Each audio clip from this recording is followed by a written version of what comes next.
भारत में FCR amendment bill 2026 को लेकर देश में ही नहीं बल्कि अंतर्राष्ट्रीय स्तर पर भी चर्चा तेज हो गई है।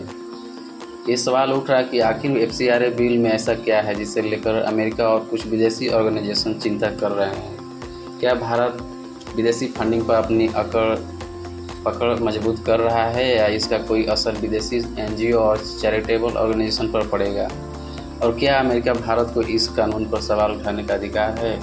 आज की वीडियो में पूरे मुद्दे पर आसान भाषा में समझेंगे। आइए समझते हैं कि एफसीआर बिल क्या है। एफसीआर बिल का मतलब होता है फॉरेन कंट्रीब्यूशन रेगुलेशन एक्ट। ये कानून भारत में आने वाली विदेशी डोनेशन और कंट्रीब्यूशन को रेगुलेट करता है। कहने का मतलब ये है कि जो बाहर से जो फंडिंग आती है, जैसे फॉरेन कंट्री से जो भी पैसा आता है एनजीओ को, उसको सरकार को हिसाब देना होगा, कितना कहाँ से आया, किस लिए यूज हुआ, किसके लिए यूज हुआ, ये सब कुछ डाटा अब देना पड़ेगा। इसीलिए ये बिल लाने की सरकार कोशिश कर रही है। इसका मकसद है कि विदेशों से आने वाले पैसों का इस्तेमाल कानूनी और निर्धारित उद्देश्यों के लिए हो तथा फॉरेन फंडिंग के जरिए भारत को इंटरनल अफेयर्स और नेशनल इंटरेस्ट पर अनुचित प्रभाव न पड़े।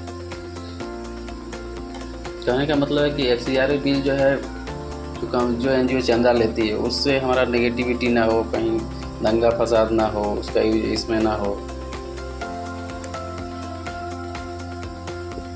आगे जानते हैं कि 2026 में नया एफसीआर बिल जो है ये इतना चर्चित क्यों है। 25 मार्च 2026 को एफसीआर अमेंडमेंट बिल लोकसभा में पेश किया गया। इसमें एक महत्वपूर्ण प्रस्ताव है कि अगर किसी ऑर्गेनाइजेशन को एफसीआर सर्टिफिकेट समाप्त हो जाता है तो विदेशी कंट्रीब्यूशन और उससे बनाई गई एसेट्स के लिए एक डेजिग्नेटेड अथॉरिटी की व्यवस्था होगी। यानी रजिस्ट्रेशन खत्म होने के बाद प्रॉपर्टी और फॉरेन फंड एसेट के मैनेजमेंट को लेकर सरकार के पास एक स्पष्ट लीगल मैकेनिज्म होगा।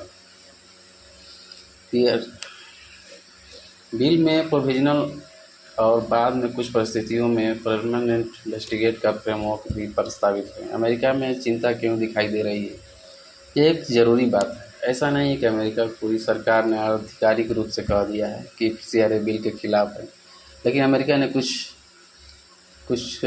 कुछ जो लोग हैं, जो धार्मिक सिविल सोसाइटी ग्रुप ने इसका प्रोविजन के लिए चिंता व्यक्त की है।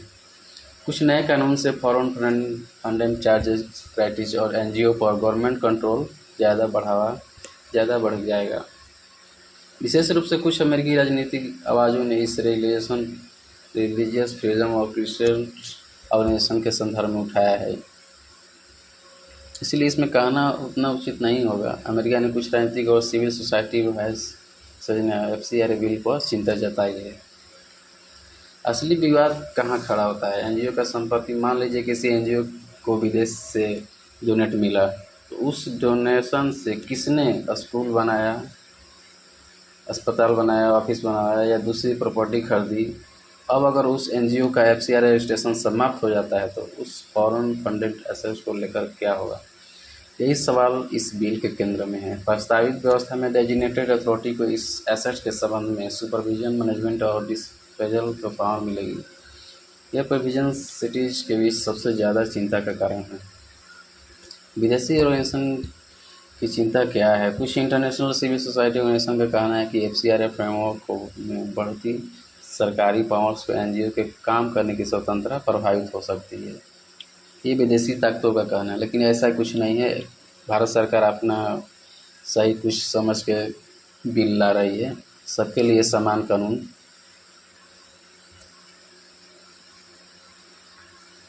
तो भारत सरकार का ये जवाब क्या है कि भारत सरकार का कहना है कि इन बदलाव की वजह से फॉरेन फंडिंग को बंद करना नहीं है। सरकार को फोकस है कि सरकार के अनुसार फॉरेन कंट्रीब्यूशन से बनी एसेट्स के बारे में पुराने फ्रेमवर्क में कुछ ऑप्शनल गैप्स थे। 2026 में उन गैप्स को दूर करने की कोशिश करता है। सरकार ये भी बताया कि बिल में अपील और रिवीजन जैसी सब सेफगार्ड का प्रस्ताव है। और एक महत्वपूर्ण बात, बिल में एफसीआर वायलेशन के लिए मैक्सिमम इम्प्रूवमेंट्स को 5 साल से घटाकर 1 साल करने की प्रस्ताव भी है। पहले ये संस्था सर्टिफिकेट 5 साल के लिए होता था, लेकिन इसको घटाकर 1 साल गवर्नमेंट करने की कोशिश कर रही है। ये भी बहुत महत्वपूर्ण सवाल है कि भारत के अमेरिका के राजदूत विनय मोहन क्वात्रा ने 10 अगस्त 2026 को एफसीआर बिल को बचाव करते हुए कहा कि अमेरिका में भी फॉरेन फंडिंग और फॉरेन इन्फ्लुएंस को रेगुलेट करने का समान प्रकार से लीगल मैकेनिज्म मौजूद है। इसका तर्क है कि विदेशी फंडिंग को रेगुलेट करना केवल भारत की सोच नहीं है, बल्कि कई देशों में ऐसा नियम मौजूद है। यहाँ भी हमें संतुलित तरीके से बात करनी चाहिए। कुछ इंटरनेशनल ऑर्गेनाइजेशन और फॉरेन अफेयर्स ने चिंता जताई है, लेकिन इसका मतलब ये नहीं कि दुनिया के सभी देश भारत के एफसीआर बिल के खिलाफ हैं।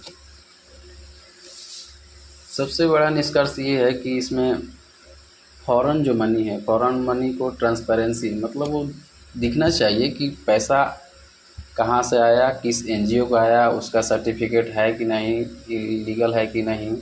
नेशनल सिक्योरिटी की बात हो जाती है, अकाउंटेबिलिटी रहना चाहिए उसमें। फॉरेन फंडिंग रेगुलेशन जरूरी है, लेकिन एक्सरसाइज गवर्नमेंट कंट्रोल से सिविल सोसाइटी की इंटरवेंशन प्रभावित हो सकती है। इसीलिए एफसीआर बिल केवल सरकार बनाम एनजीओ के रूप में देखना सही नहीं होगा। ये बड़ा पॉलिसी क्वेश्चन है।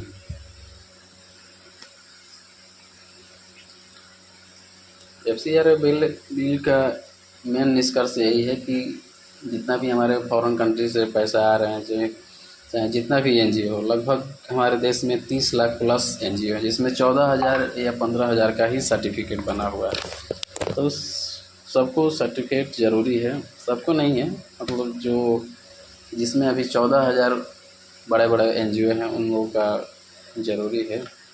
बाकी ऐसे भी चल रहा है एनजीओ, सबको फंड नहीं आता है, कुछ लोग को ही, मतलब 30 लाख में 15,000 का ही फंड आता है।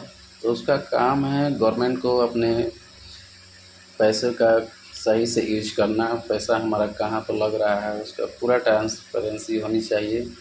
ना कि पैसा कहीं लगा दिए दंगा फसाद में, कहीं बॉर्डर पर लगा दिए, कहीं आतंकवादियों में लगा दिए। तो उसका इस सब हिसाब के लिए ही एक बिल लाने की सरकार कोशिश कर रही है, लेकिन इसमें विपक्ष भी बहुत उतना एक्टिव नहीं है बिल को लाने के लिए। इसमें बहुत सख्त है, बिल बहुत अच्छा है, आना चाहिए, सबके लिए समान कानून अच्छा रहेगा। आपकी क्या राय है, आप कमेंट में ज़रूर बताएं। Thank you.